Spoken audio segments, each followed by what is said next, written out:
ഇവന് hey hey ചുങ്കുട് വാവേ അവിടെ നിൽക്കുക കേട്ടാ. അതായത് ഞാനിപ്പോൾ നാട്ടിൽ നിന്ന് ഇറങ്ങിയിട്ട് 2.5 വർഷമായി. 2 വർഷവും ഏകദേശം 6 മാസവുമായി ഞാൻ വീട്ടിൽ നിന്ന് ഇറങ്ങിയിട്ട്. വീട്ടിൽ നിന്ന് ഇറങ്ങിയ കാര്യം പറയുമ്പോൾ നിന്റെ കുർത്തക്കേട്. സുഹൃത്തുക്കളെ നമസ്കാരം, എല്ലാവർക്കും സുഖമാണോ? ഭക്ഷണമൊക്കെ കഴിച്ചോ? ക്വസ്റ്റ്യൻ ആൻഡ് ആൻസർ എന്ന് പറയുന്ന ഒരു പോസ്റ്റ് ഞാൻ ഇട്ടായിരുന്നു. അതായത് എൻ്റെ യാത്രയെ കുറിച്ച് നിങ്ങൾക്ക് എന്തെങ്കിലും അറിയാനുണ്ടോ, എന്നോട് എന്തെങ്കിലും ക്വസ്റ്റ്യൻ നിങ്ങൾക്ക് ചോദിക്കാനുണ്ടോ? അപ്പം ധാരാളം ചോദ്യങ്ങൾ വന്നിട്ടുണ്ട്. അതിന് ഉത്തരം കൊടുക്കുക എന്ന് പറയുന്നത് എൻ്റെ ഉത്തരവാദിത്തമാണ്. ഇന്നത്തെ ഒരു വീഡിയോ എന്ന് പറയുന്നത് എന്നോട് ചോദ്യങ്ങൾ ചോദിച്ച എല്ലാവർക്കുമുള്ള ഉത്തരമല്ല കേട്ടോ. കുറച്ച് ക്വസ്റ്റ്യൻ ഞാൻ തിരഞ്ഞെടുത്തിട്ടുണ്ട്. കാരണം ഇതൊക്കെ പറയുമ്പോൾ കുറേ സമയമാവുമല്ലോ. ഈ വീഡിയോ തന്നെ എത്ര മിനിറ്റ് ആവുമെന്ന് ഞാൻ സംസാരിച്ച് എഡിറ്റ് ചെയ്യുമ്പോൾ മാത്രമേ എനിക്ക് അറിയത്തുള്ളൂ. അപ്പം കുറച്ച് ചോദ്യങ്ങൾ ഞാൻ തിരഞ്ഞെടുത്തിട്ടുണ്ട്. ആ ചോദ്യങ്ങൾക്കുള്ള ഉത്തരങ്ങൾ പറയാനാണ് ഞാൻ ഇന്നത്തെ ഒരു വീഡിയോ ചെയ്യുന്നത്. എല്ലാ ചോദ്യത്തിനുള്ള ഉത്തരം തുടങ്ങുന്നതിന് മുന്നേ എൻ്റെ നാട് ഞാൻ എവിടെയാണെന്ന് പറയാം. കുറേ ക്വസ്റ്റ്യൻ അത് തന്നെ ഉണ്ട് കേട്ടോ. അപ്പം ഇൻട്രോയിൽ തന്നെ അത് പറയുകയാണെങ്കിൽ അത് എല്ലാവർക്കും മനസ്സിലാവുമല്ലോ. കേരളത്തിൽ കണ്ണൂർ ജില്ലയിലാണ് എൻ്റെ വീടും കാര്യങ്ങളൊക്കെ വരുന്നത്. എന്തായാലും നമുക്ക് ഓരോരോ ചോദ്യങ്ങൾക്കുള്ള ഉത്തരങ്ങൾ തുടങ്ങാം. വലിയ സംവിധാനങ്ങളൊന്നുമില്ല, ടേബിളും കാര്യങ്ങളൊന്നും ഇല്ല. എൻ്റെ കയ്യിലുള്ള മൊബൈൽ നോക്കിയിട്ടാണ് ചോദ്യങ്ങൾക്കുള്ള ഉത്തരം ഞാൻ തരുന്നത്. അതിൽ ആദ്യത്തെ ഒരു ക്വസ്റ്റ്യൻ എന്ന് പറയുന്നത് ജോമോൾ ജോസ് എന്ന് പറയുന്ന ഒരാളാണ്. 1 മുതൽ 6 വരെയാണ് ഈ ഒരു സുഹൃത്ത് എനിക്ക് ക്വസ്റ്റ്യൻസ് അയച്ചിരിക്കുന്നത്, ചോദ്യങ്ങൾ. ഒട്ടുമിക്ക ആൾക്കാർ പറഞ്ഞ ക്വസ്റ്റ്യൻസ് ഒക്കെ ഇവരും പറഞ്ഞിട്ടുണ്ട്. എന്തായാലും ജോമോൾ ജോസിനോട് ഒരുപാട് നന്ദി പറയുന്നു വീഡിയോ കാണുന്നതിൽ. നമുക്കിന്ന് തുടങ്ങാം. ഒന്നാമത്തെ ക്വസ്റ്റ്യൻ, ഇനി ഇങ്ങോട്ടേക്ക് ഇല്ല എന്ന് തോന്നിയ സ്ഥലം ഉണ്ടായിട്ടുണ്ടോ? അതാണ് ഒന്നാമത്തെ ക്വസ്റ്റ്യൻ എന്ന് പറയുന്നത്. രണ്ടാമത്തത്, അമിതമായി ടെൻഷൻ അടിച്ച സമയം ഉണ്ടായിട്ടുണ്ടോ? അതെങ്ങനെ മറികടക്കാൻ കഴിഞ്ഞു? 3, ചിത്രന്റെ കുടുംബം പഠനം. 4, യാത്രയിൽ മറ്റുള്ളവരുടെ അവസ്ഥ കണ്ട് ഏറ്റവും കൂടുതൽ വിഷമിച്ച സമയം. 5, ഇന്ത്യയുടെ വികസനം കൂട്ടാൻ എങ്ങനെ കഴിയും എന്ന് ഈ യാത്രയിൽ മനസ്സിലാക്കാൻ സാധിച്ചിട്ടുണ്ടോ? 6, ഭാഷ എങ്ങനെ പഠിച്ചു? അപ്പം ഈ ഒരു 6 ക്വസ്റ്റ്യനാണ് ഞാനിപ്പോൾ ഉത്തരം തരാൻ പോകുന്നത്. ഇനി ഇങ്ങോട്ടേക്ക് ഇല്ല എന്ന് തോന്നിയ സ്ഥലം ഉണ്ടായിട്ടുണ്ടോ? തീർച്ചയായിട്ടും ഉണ്ടായിട്ടുണ്ട്. അതിനു മുന്നേ ഒരു കാര്യം പറയാനുണ്ട്. മനുഷ്യൻ ജീവിക്കുന്നത് വ്യത്യസ്തമായ സാഹചര്യത്തിലാണ്. അവൻ്റെ സാഹചര്യം കൊണ്ടായിരിക്കും മനുഷ്യൻ ചില സ്ഥലങ്ങളിൽ എത്തിപ്പെടുന്നതും അവിടെ ജീവിതം ആരംഭിക്കുന്നതും. എൻ്റെ യാത്ര ഞാൻ നടന്നു നീങ്ങിയത് പട്ടണ പ്രദേശങ്ങളിലൂടെയാണ്. ഞാൻ എന്നും കാണുന്നത് തിരക്ക് പിടിച്ച മനുഷ്യരുടെ ജീവിതമാണ്.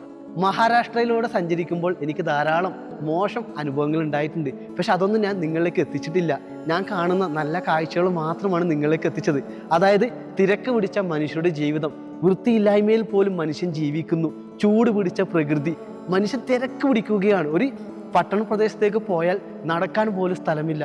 മൊത്തം ഓട്ടോറിക്ഷ, കാറ്, വലിയ വലിയ വാഹനങ്ങൾ, ഹോണടി സൗണ്ടുകൾ, അതൊക്കെ ഇത്രയും ഭാരം വെച്ച് ഞാൻ നടന്നു പോകുമ്പം എന്നെ നല്ലതുപോലെ തളർത്തിയിരുന്നു കേട്ടോ. അതായത് ആൾക്കാർക്ക് അവിടെയൊക്കെ വേണ്ടത് പൈസ മാത്രമായിരുന്നു. മനുഷ്യത്വം എന്ന് പറയുന്നത് വളരെ കുറവായിരുന്നു കേട്ടോ. നടന്നു പോകുന്ന എന്നോട് പോലും പൈസ ചോദിച്ച് എൻ്റെ ബാഗിനകത്ത് എന്താണ് ഉള്ള സാധനം കട്ടുകൊണ്ട് പോകാൻ പോലും ആൾക്കാർ നോക്കിയിരുന്നു കേട്ടോ.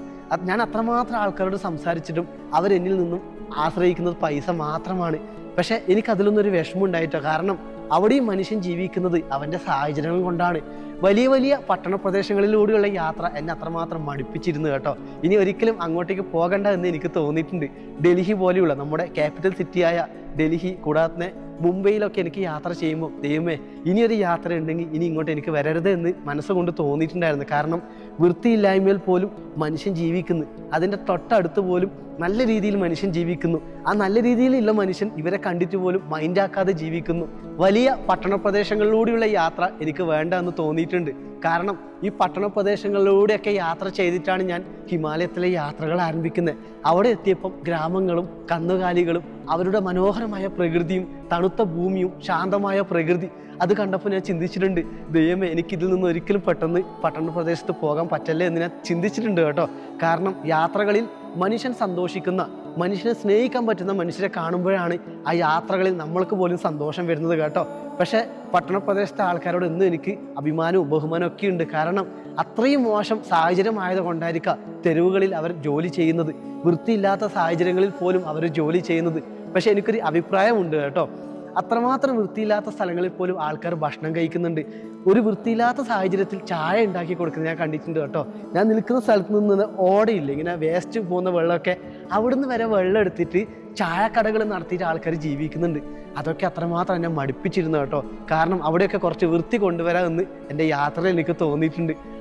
അവിടുത്തെ സ്ഥലങ്ങളൊക്കെ എൻ്റെ യാത്രയിൽ എനിക്ക് മടുപ്പിച്ചിരുന്നു. പക്ഷെ അവരോടൊക്കെ എനിക്ക് ഇഷ്ടം മാത്രമേ ഉള്ളൂ. അവരും മനുഷ്യനാണ്, ഞാനും മനുഷ്യനാണ്.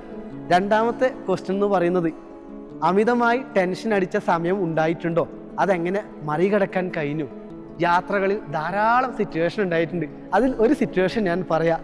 ലഡാക്കിലൂടെ, ഇന്ത്യയിലെ യൂണിയൻ ടെറിട്ടറി ആയ ലഡാക്കിലൂടെ ഞാൻ നടന്ന് സഞ്ചരിക്കുമ്പോൾ രാവിലെ നടത്തം ആരംഭിച്ച വൈകുന്നേരമാണ് എൻ്റെ നടത്തം അവസാനിക്കുന്നത്. എവിടെയാണ് എനിക്ക് കിടന്നുറങ്ങാൻ സാധിക്കുക? ഭക്ഷണം കുക്ക് ചെയ്യാനുള്ള വെള്ളം ഉണ്ടാകുക? 40 കിലോക്കടുത്ത് ഭാരമുണ്ട് ആ സമയത്ത് ഞാൻ ചുമന്നത് കേട്ടോ.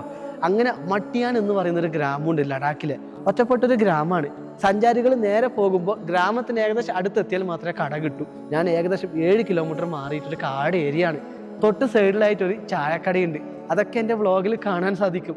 ആ ചായക്കടക്കാരൻ രാവിലെ മുതൽ വൈകുന്നേരം വരെ അവിടെ ഉണ്ടാവും. രാത്രിയാകുമ്പോൾ അവരവിടുന്ന് പോകും 5 കിലോമീറ്റർ ദൂരേക്ക്. പിന്നെ അവിടെ ആരും ഉണ്ടാകത്തില്ല കേട്ടോ. അങ്ങനെ അവിടുത്തെ ഒരു കാട് ഏരിയയിൽ ഞാൻ ടെൻ്റ് അടിക്കുവാണ്. അവിടുത്തെ ഫോറസ്റ്റിലെ ആൾക്കാരോടൊക്കെ ഞാൻ ചോദിച്ചു, ടെൻ്റ് അടിച്ചോട്ടെ? ചെറിയൊരു കുറ്റിക്കാട് ഏരിയകളാണ്, കരടികൾ നല്ലതുപോലെ താമസിക്കുന്നൊരു ഏരിയയാണ്. അത്രമാത്രം ടെൻഷനായിരുന്നു. കാരണം രാത്രി കരടി വരുമോ, ദൈവമേ, രാത്രി കരടി വരുമോ? എൻ്റെ കയ്യിൽ എല്ലാ സംവിധാനങ്ങളും ഉണ്ട്. അതായത് 3 ട്യൂബ് ലൈറ്റാണ്. അത് കത്തിച്ച് വെച്ചാൽ ഏകദേശം അടുത്ത സ്ഥലങ്ങളൊക്കെ എനിക്ക് കാണാൻ സാധിക്കുമായിരുന്നു. അങ്ങനെ ഞാൻ അവിടെ ടെൻ്റ് അടിക്കുകയാണ്. രാത്രി ഒരു 1 മണി 2 മണി സമയത്തൊക്കെ കരടിയുടെ സൗണ്ട് ഞാൻ കേൾക്കുകയാണ്. ഞാൻ സത്യം പറയുന്നത് കേട്ടോ, കള്ളം പറയുന്നതല്ല. ഇതിൻ്റെയൊക്കെ തെളിവുകൾ എൻ്റെ ചാനലിൽ തന്നിട്ടുണ്ട്. കരടിയുടെ സൗണ്ട് കേൾക്കുമ്പോൾ ഞാൻ രാത്രി ലൈവ് ഇട്ടു. 1.5 മണിക്കോ 2 മണിക്കൊക്കെ ആയിട്ടാണ്. ആ സമയത്ത് ലൈവ് കണ്ട എൻ്റെ സുഹൃത്തുക്കൾ ഉണ്ടെങ്കിൽ ഇതിൽ കമൻറ്റ് ചെയ്യണം കേട്ടോ. കരടിയുടെ സൗണ്ട് കേട്ടപ്പം കയ്യിലുള്ള പാത്രങ്ങൾ കൊട്ടിയും ഞാൻ എന്തൊക്കെയോ ഒറ്റപ്പാടുകളാക്കിയും എൻ്റെ ഒരു സമയം എത്ര പെട്ടെന്ന് കടന്നുപോയിന്നറിയോ. അങ്ങനെ 6 മണിയാകുമ്പം ആ ചായക്കടക്കാരൻ വന്ന് അന്വേഷിച്ചത് ആദ്യം എന്നെയായിരുന്നു, ഞാൻ അവിടെ ഉണ്ടോയെന്ന്. കാരണം ആ ചായക്കടക്കാരൻ്റെ കടയിലെ സാധനങ്ങളൊക്കെ കരടി കട്ടുകൊണ്ടുപോയി. അതായത് ബന്നി, ചാവലൊക്കെ ഇല്ല, ചോറൊക്കെ കരടി എടുത്തിട്ട് പോയി കേട്ടോ. അത് കണ്ടിട്ട് ആ പാവം മനുഷ്യൻ ഓടിയെത്തിയത് എൻ്റെ അടുത്തേക്കാണ്, എനിക്ക് എന്തെങ്കിലും സംഭവിച്ചറിയാൻ വേണ്ടി. അവിടുത്തെ കടയത്തെ സിറ്റുവേഷൻ കണ്ടപ്പോൾ എനിക്ക് ഒരുപാട് വിഷമമായി. കാരണം അവർ ദൂരെ നിന്നും സഞ്ചാരികളെ മാത്രം ആശ്രയിച്ച് ജീവിക്കുന്ന മനുഷ്യരാണ്. ആ മനുഷ്യൻ്റെ കടയത്തെ സാധനങ്ങളൊക്കെ കരടി കൊണ്ടുപോയി പറഞ്ഞപ്പം എനിക്ക് ഒരുപാട് വിഷമം ഉണ്ടാക്കിയിട്ടുണ്ട് കേട്ടോ. പക്ഷെ എൻ്റെ സാഹചര്യം ഞാൻ പേടിച്ചിട്ടാണ് അവിടെ മറികടന്നത്. അതേപോലെ ആ മനുഷ്യൻ്റെ സാഹചര്യവും അവിടെ വളരെ മോശമായിരുന്നു. അത് എൻ്റെ ജീവിതത്തിൽ മറക്കാൻ പറ്റാത്തൊരു അനുഭവമാണ് കേട്ടോ. ജീവിതത്തിൽ നേരിട്ടിട്ടാണ് ഞാൻ കരടീൻ്റെ സൗണ്ട് രാത്രി കേൾക്കുന്നത്. അതിൽ നിന്ന് ഞാൻ മറികടന്ന് എൻ്റെ യാത്രകൾ വീണ്ടും അവിടെ നിന്ന് തുടരുകയാണ്.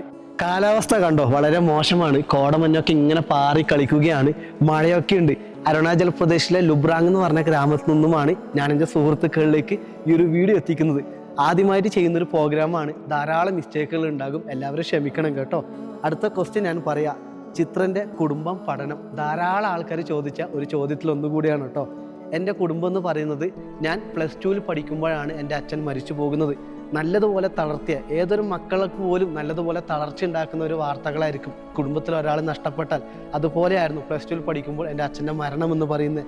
പിന്നെ ഉള്ളത് എൻ്റെ സ്വന്തം അമ്മ, എൻ്റെ പൊന്നമ്മയാണ് കേട്ടോ. അമ്മയും ഏട്ടനും അനിയന്മാരും അനിയത്തിയുമാണ് എനിക്കുള്ളത്. ചെറിയൊരു കുടുംബമാണ്. ചെറിയ കുടുംബത്തിൽ നിന്നുമാണ് ഞാൻ ഈ യാത്രകൾ ചെയ്യുന്നതും ഇന്ന് ഇത്രയും സന്തോഷത്തോടെ ഞാൻ നിങ്ങളോട് സംസാരിക്കുന്നതും. ധാരാളം കഥകളുണ്ട്. അത് ഈ ചോദ്യങ്ങളിലൊന്നും എനിക്ക് തീർക്കാൻ പറ്റത്തില്ല. അത് ഞാൻ നാട്ടിൽ വന്ന ഓരോന്നായിട്ട് നിങ്ങൾക്ക് ഞാൻ കാണിച്ചു തരാം കേട്ടോ. പിന്നെ ഉള്ളത് വിദ്യാഭ്യാസമാണ്. എൻ്റെ വിദ്യാഭ്യാസം എന്ന് പറയുന്നത്, എനിക്ക് ഡിഗ്രി 2ാം വർഷം മാത്രമേ പോകാൻ സാധിച്ചിരുന്നുള്ളൂ. പിന്നെ അത് കംപ്ലീറ്റ് ചെയ്യാൻ പോലും എനിക്ക് സാധിച്ചിരുന്നില്ല. കാരണം പൈസയാണ് കേട്ടോ. ഞാൻ എൻ്റെ കൂട്ടുകാരോട് പോലും പറഞ്ഞിട്ടുണ്ടായിരുന്നില്ല. ആ സമയത്ത് എൻ്റെ പണത്തിൻ്റെ പ്രശ്നമാണോ വീട്ടിലെ പ്രശ്നമാണോ ഒന്നും ഞാൻ പറഞ്ഞിരുന്നില്ല. എനിക്കൊരു ജോലി കിട്ടി, ഞാൻ ആ ജോലിക്ക് പോയെന്ന് മാത്രമാണ് പറഞ്ഞത്. മൊബൈൽ ടവറിൽ ഡീസൽ അടിക്കുന്ന ജോലിയാണ് ഞാൻ ചെയ്തിരുന്നത് ഡിഗ്രി 2ാം വർഷ സമയത്ത്. ആ സമയത്ത് വളരെ മോശമായിരുന്ന സാഹചര്യങ്ങൾ. നിങ്ങൾക്കറിയാം ഒരു കുടുംബത്തിൽ പണം എത്രമാത്രം വലുതാണെന്ന്. ആ സാഹചര്യങ്ങളുണ്ട്. പണത്തിൻ്റെ പ്രശ്നം കൊണ്ടും മറ്റുള്ള സാഹചര്യങ്ങൾ കൊണ്ടും ഒക്കെ എൻ്റെ പഠനം എനിക്ക് അവിടെ നിർത്തേണ്ടി വന്നു. എന്നിട്ട് ഞാൻ 2 വർഷത്തോളം മൊബൈൽ ടവറിൽ ഡീസൽ അടിക്കുന്ന ജോലിയായിരുന്നു. ഡീസൽ അടിക്കുന്ന ജോലി എന്ന് പറഞ്ഞാൽ ചെറിയൊരു ജോലിയല്ലായിരുന്നു.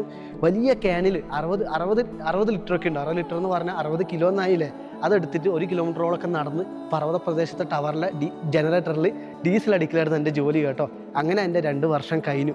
അതൊക്കെ കഴിഞ്ഞിട്ടാണ് ഞാൻ എൻ്റെ യാത്രകളൊക്കെ തുടങ്ങുന്നത്. പിന്നെയുള്ള ക്വസ്റ്റ്യൻ എന്ന് പറയുന്നത്, ഇതിൽ കുറേ കാര്യങ്ങളൊക്കെ വിട്ടു പോകുന്നുണ്ട്. ഇത് പെട്ടെന്ന് എനിക്ക് പറയാൻ പറ്റാത്ത കൊണ്ടാണ്. പിന്നെയുള്ള 4ാമത്തെ ക്വസ്റ്റ്യൻ എന്ന് പറയുന്നത്, യാത്രയിൽ മറ്റുള്ളവരുടെ അവസ്ഥ കണ്ട് ഏറ്റവും കൂടുതൽ വിഷമിച്ച സമയം. ധാരാളം ആൾക്കാർ ചോദിച്ച ഒരു ക്വസ്റ്റ്യനിൽ ഒന്നുകൂടിയാണ് കേട്ടോ.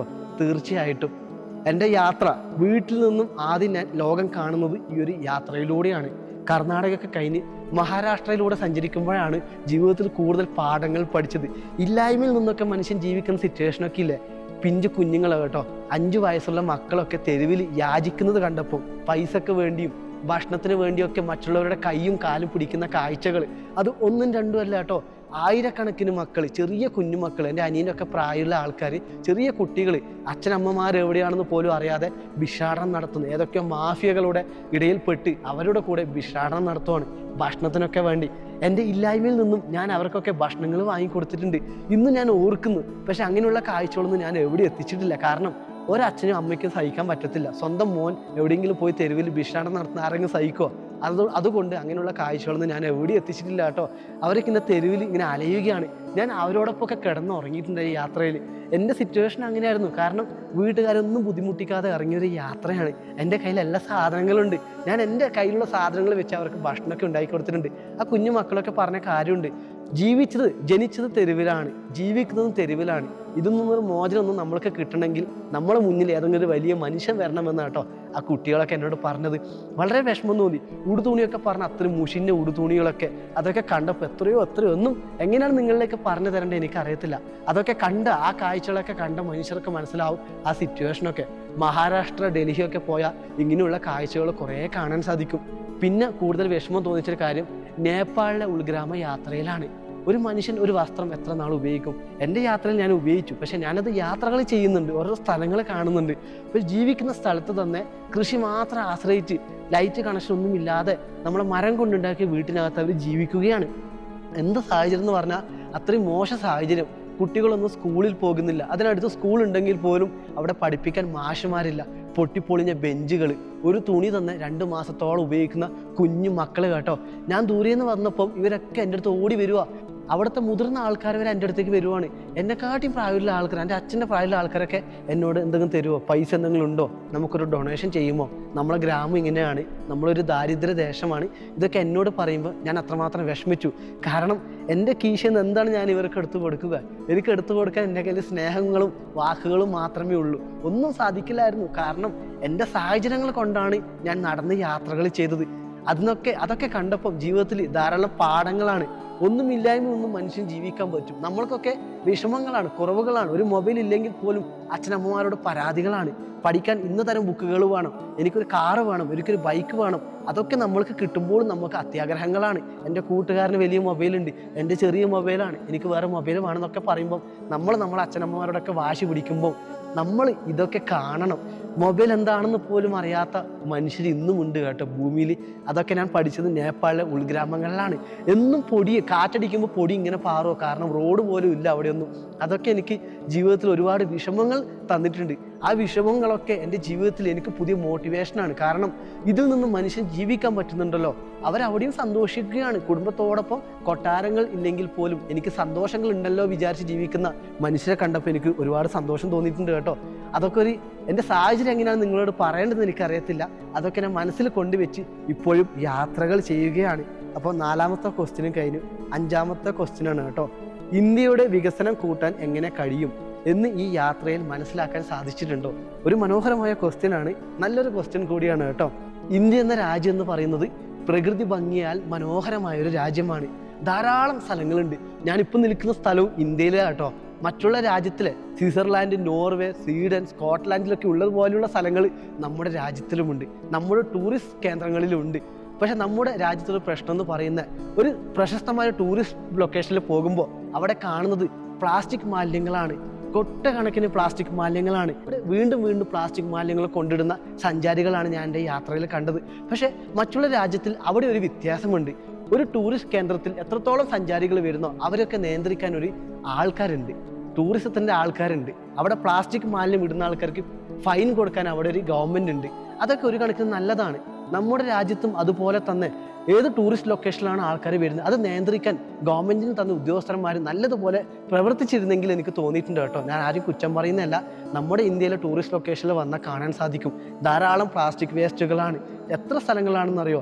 അതൊക്കെ ഒന്ന് മാറി കിട്ടിയിട്ടുണ്ടെങ്കിൽ നമ്മുടെ വിദേശികൾ ഇങ്ങോട്ട് വന്ന് നമ്മുടെ ഇന്ത്യയെ കുറിച്ച് പറയും, ഇന്ത്യയിലെ ടൂറിസം എത്ര മനോഹരമാണ്, എവിടെയും പ്ലാസ്റ്റിക് മാലിന്യങ്ങൾ കാണാൻ സാധിക്കുന്നില്ലല്ലോ.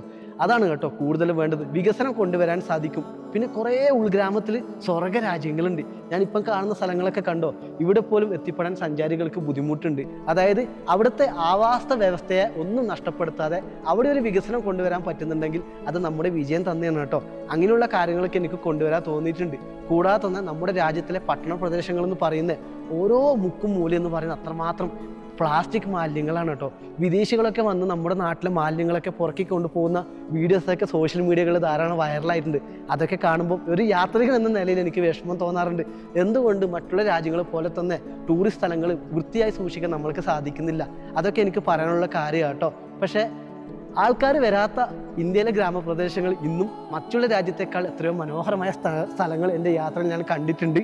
എന്തായാലും അങ്ങനെയൊക്കെ പോകുന്നു കേട്ടോ. അങ്ങനെയുള്ള കാര്യങ്ങളൊക്കെ കൊണ്ടുവന്ന, ഇങ്ങനെയുള്ള കാര്യങ്ങൾക്ക് നിയന്ത്രണം കൊണ്ടുവന്ന അത്രമാത്രം സുന്ദരമാക്കിയെടുക്കാൻ സാധിക്കും. കാരണം ഞാൻ എൻ്റെ യാത്രയിൽ എന്ന് കാണിക്കുന്നത് നമ്മുടെ ഇന്ത്യ എന്ന രാജ്യത്തിലെ മനോഹരമായ കാഴ്ചകളാണ്.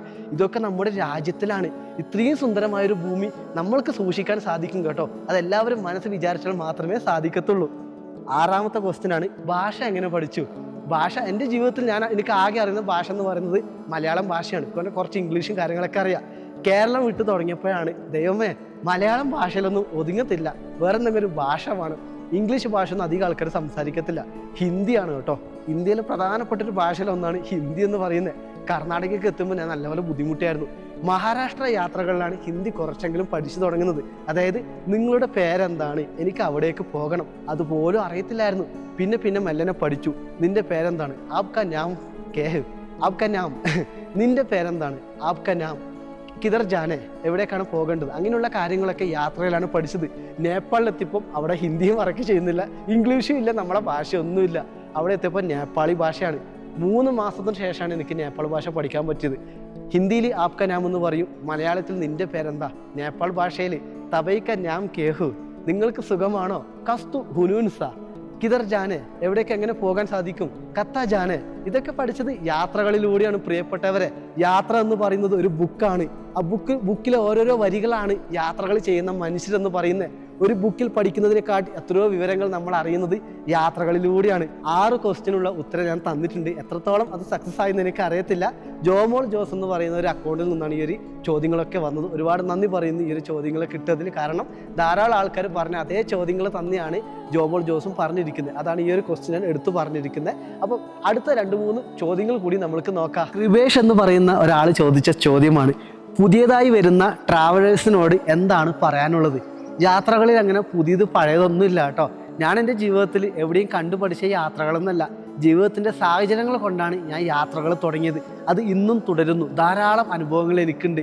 അങ്ങനെ അതായത് ആദ്യമായിട്ടൊരു യാത്ര ചെയ്യുന്ന ആൾക്കാരോട് എനിക്ക് പറയാനുള്ളത്, എന്നും നിങ്ങൾ മനോഹരമായ ഭൂമി തിരഞ്ഞെടുക്കുക. അതെന്ന് പറയുന്നത് നല്ല പ്രകൃതി ഭംഗിയായ സ്ഥലങ്ങൾ, ശാന്തമായ സ്ഥലങ്ങൾ, അതായത് ഗ്രാമഭംഗി അന്വേഷിച്ച് യാത്രകൾ ചെയ്യുക. ഒരു ഗ്രാമത്തിൽ തന്നെ നിങ്ങൾക്ക് ധാരാളം കാഴ്ചകൾ കാണാനുണ്ട്. ഗ്രാമത്തിൽ വന്നാൽ നിങ്ങൾക്ക് അവിടെ ടെൻ്റ് അടിക്കാനുള്ള സ്ഥലം ഉണ്ടാകും. ബഡ്ജറ്റ് യാത്ര ചെയ്യുന്ന ആൾക്കാരാണെങ്കിൽ എപ്പോഴും 2000 രൂപയൊക്കെ കൊടുത്ത് താമസിക്കാൻ പറ്റത്തില്ല.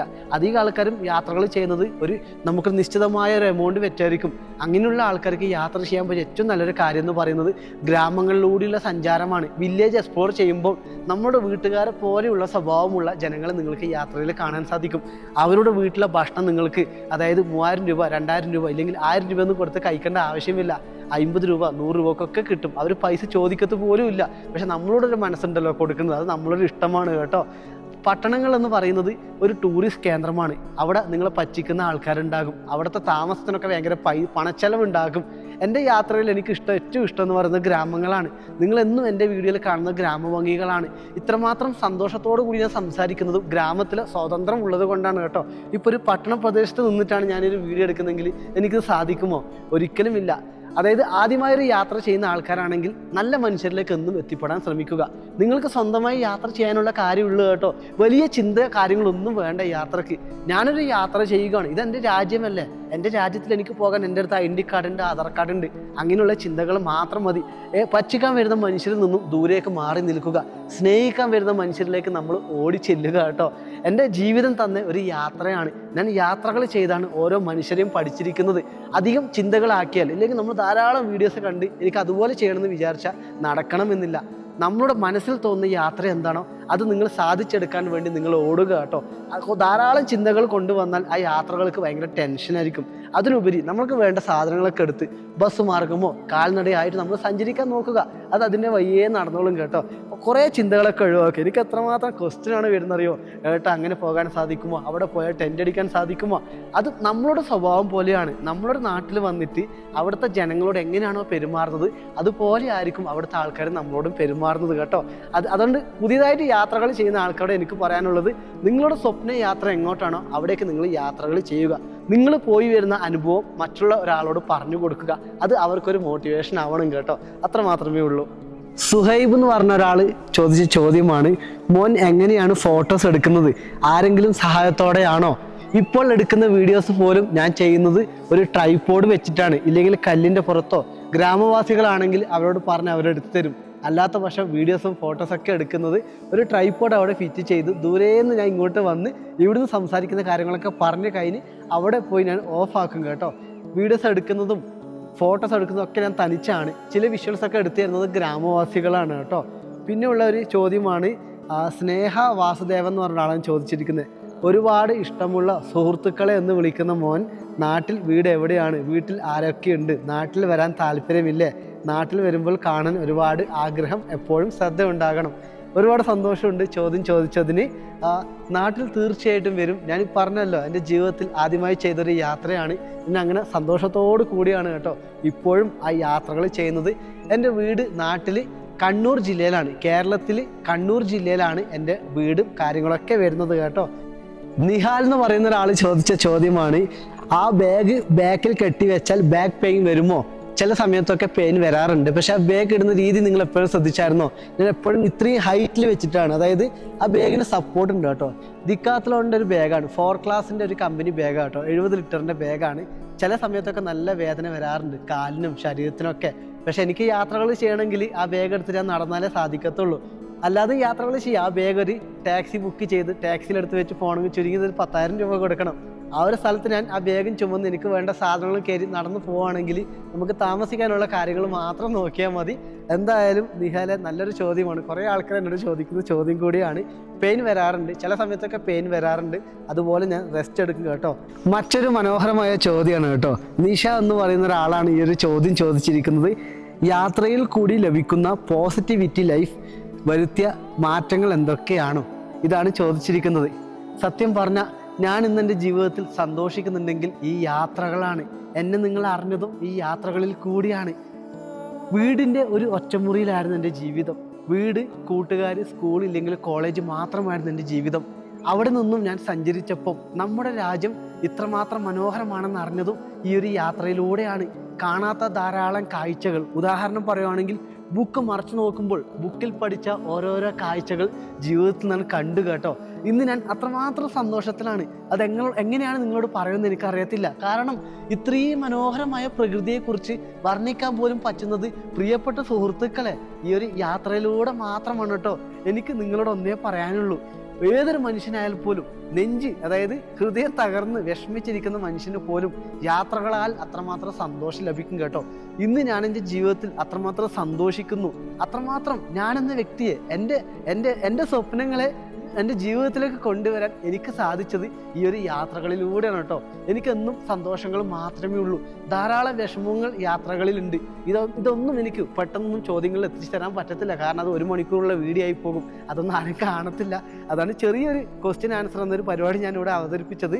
ഈ ഒരു യാത്രയിൽ എനിക്ക് എന്നും സന്തോഷം മാത്രമാണ്, ശാന്തത എന്താണ് ഞാൻ അത്രമാത്രം ആഗ്രഹിക്കുന്നു. എന്നും ഇതുപോലുള്ള പ്രകൃതികൾ ജീവിതത്തിൽ വേണമെന്ന് ആഗ്രഹിക്കുന്നു. എല്ലാ മനുഷ്യരെയും ഒരുപോലെ കാണാൻ വേണ്ടി ഈ ഒരു യാത്രയിൽ എനിക്ക് സാധിച്ചിട്ടുണ്ട് കേട്ടോ. അത് തന്നെയാണ് ഈ യാത്രയിൽ എനിക്ക് കിട്ടിയ പോസിറ്റിവിറ്റി എന്ന് പറയുന്നത്.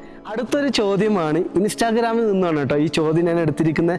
നൊമാദ് എന്ന് പറയുന്ന ഒരു അക്കൗണ്ടാണ് ഇവിടെ കാണാൻ സാധിക്കുന്നത്. ഓരോ നാടിനും അതിൻ്റെതായ സംസ്കാരവും പ്രകൃതി ഭംഗിയും എല്ലാം ഉണ്ടെന്നറിയാം. എങ്കിലും ചോദിക്കുകയാണ്, യാത്ര ചെയ്തതിൽ വെച്ച് ഏറ്റവും ഇഷ്ടപ്പെട്ട ഒത്തിരി നല്ല അനുഭവങ്ങൾ തന്ന ഇന്ത്യൻ സംസ്ഥാനം ഏതാണ്? ഒരു സംസ്ഥാനം പറയുക ചിലപ്പോൾ ബുദ്ധിമുട്ടായിരിക്കുമെന്നറിയാം, എങ്കിലും പറയൂ, ഏതാണ് ഏറ്റവും ഇഷ്ടപ്പെട്ട ആ ഹിമാലയൻ സംസ്ഥാനം? അതായത് മഞ്ഞുമലകളൊക്കെ നിറഞ്ഞ ഒരു മനോഹരമായ സംസ്ഥാനമാണ് പുള്ളിക്കാരൻ ചോദിച്ചിരിക്കുന്നത്. നല്ലൊരു ചോദ്യമാണ്. ഒരു സഞ്ചാരി എന്ന നിലയിൽ ഞാൻ ആഗ്രഹിച്ചൊരു കാര്യം ഇത്ര മാത്രമേ ഉള്ളൂ. ഒരു സ്ഥലത്ത് ഞാൻ പോകുമ്പോൾ അവിടെ ആരും എന്നോട് ധാരാളം ക്വസ്റ്റ്യങ്ങൾ ചോദിക്കരുത്. അതായത് എന്നോട് ധാരാളം പണം ചോദിക്കരുത്, ഇവിടെ ഇത്രമാത്രം നിയന്ത്രണങ്ങൾ ഉണ്ടെന്ന് പറയരുത്. ചുരുക്കി പറഞ്ഞാൽ എനിക്ക് സിക്കിം, ഹിമാചൽ പ്രദേശ്, ലഡാക്ക്, കൂടാതെ തന്നെ അരുണാചൽ പ്രദേശ് ഒക്കെ ഇഷ്ടമാണ്. കൂടാതെ നമ്മുടെ ജമ്മു കാശ്മീർ, ഉത്തരാഖണ്ഡ്, ഇതൊക്കെ മനോഹരമായ ഹിമാലയത്തിൽ ഉൾപ്പെടുന്ന സംസ്ഥാനങ്ങളാണ്. നേപ്പാൾ അവിടെ നിൽക്കുന്നത് മറ്റൊരു രാജ്യമാണല്ലോ. അതിലെനിക്ക് ഏറ്റവും ഇഷ്ടപ്പെട്ടത് ഹിമാചൽ പ്രദേശാണ്. ഹിമാചൽ പ്രദേശിൻ്റെ ഗുണം എന്താ വിചാരിച്ചാൽ, ഞാനൊരു സഞ്ചാരിയാണ്. അതായത് എനിക്കൊരു ഫ്രീഡം ഉണ്ട്. ഞാൻ ഇങ്ങനെ നടന്നു പോകുമ്പോൾ എല്ലാവരും ഹായ് ഹായ് ഇങ്ങനെയൊക്കെ ചോദിക്കുന്നൊരിതുണ്ടല്ലോ.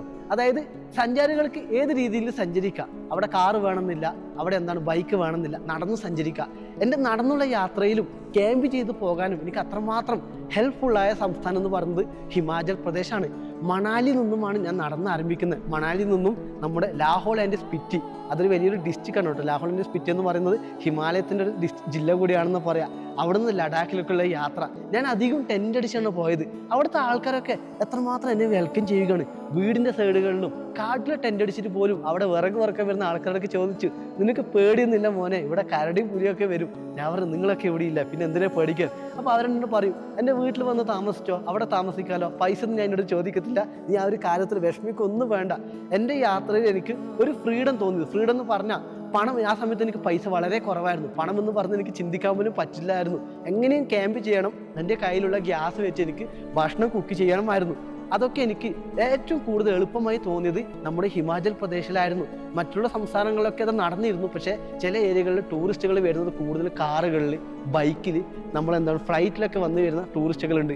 അങ്ങനെയുള്ള ഏരിയകളിലേക്ക് ഞാൻ പോകുമ്പോൾ ആൾക്കാർ എന്നെ അത്രമാത്രം സപ്പോർട്ട് ചെയ്തിരുന്നില്ല. അതായത് റൂം വേണം, ഒരു റൂമിന് 2000 രൂപ, ഒരു റൂമിന് 2000 രൂപ. അതായത് ഒരു സാധാരണ മനുഷ്യന് ഒരു ദിവസം പണിയെടുത്ത് കിട്ടുന്ന 500 രൂപയാണ് കിട്ടുക. അതുകൂടി നമ്മൾ ചിന്തിക്കണം. 2000 രൂപയ്ക്ക് ഒരു ദിവസം പറയുമ്പോൾ ഞാൻ അത്രയില്ല, 300 രൂപേൻ്റെ ഡോർമെറ്ററി ഉണ്ടോ? അതുണ്ടാവത്തില്ല, ഇവിടെ ഓൾറെഡി റൂം ബുക്ക്ഡാണ്, നിങ്ങൾ പോയ അടുത്തൊരാൾ ഇവിടെ വരും.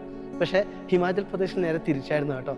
എനിക്ക് ടെൻ്റ് അടിക്കാനും വീടുകളിലൊക്കെ ധാരാളം അഭയങ്ങൾ കിട്ടിയിരുന്നു. അതൊക്കെ വെച്ച് നോക്കുമ്പോൾ എല്ലാ സംസ്ഥാനങ്ങളും മനോഹരമാണ്. പക്ഷേ എൻ്റെ യാത്രയിൽ എനിക്ക് കൂടുതൽ സന്തോഷം കിട്ടിയത്, ഞാൻ ആദ്യം എത്തിപ്പെടുന്ന ഒരു മഞ്ഞുമലകൾ അടങ്ങിയ സംസ്ഥാനം എന്ന് പറയുന്നത് ഹിമാചൽ പ്രദേശാണ്. അവിടെ എനിക്ക് നല്ല അനുഭവങ്ങളാണ്. മണാലിയിൽ നിന്ന് വിട്ട് ഞാൻ തുടങ്ങിയ എൻ്റെ യാത്രയിൽ ഞാൻ കണ്ടതൊക്കെ സ്വർഗമാണ്. അവിടെ കണ്ട മനുഷ്യരൊക്കെ സ്വർഗതുല്യരായ മാലാഖമാരാണെന്ന് വിശേഷിപ്പിക്കുക കേട്ടോ.